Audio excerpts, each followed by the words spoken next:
Video 9. In the last video, we've known the Properties palette and the way and how to use it. Properties of elements selected can be modified.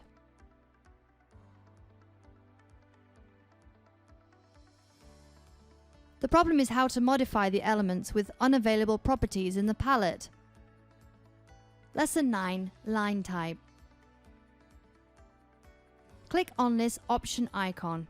Select Defaults. Many factors can be modified. For this video, we choose Line Type, Format, Quick Select. First, click on Number of Line.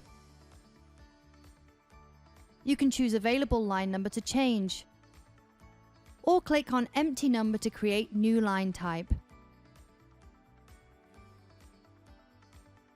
Then, we define the line type structure here. Line 1. Length of the first line. Example, enter 10 mm.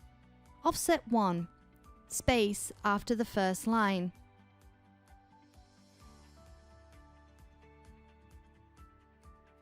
Example, offset 1 equals 2 mm.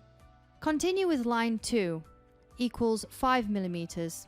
Offset 2 equals 1 mm.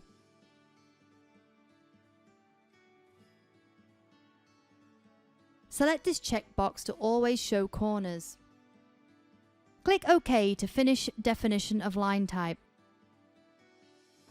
Of course, you can modify line type with Properties palette, or use the Modify Format Properties icon here.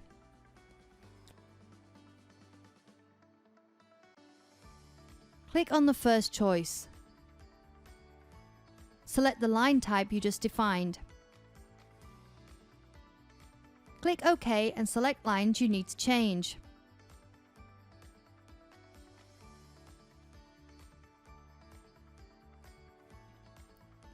Apparently, the new line type definition is applied to this line. You can also modify other objects with any line type you need.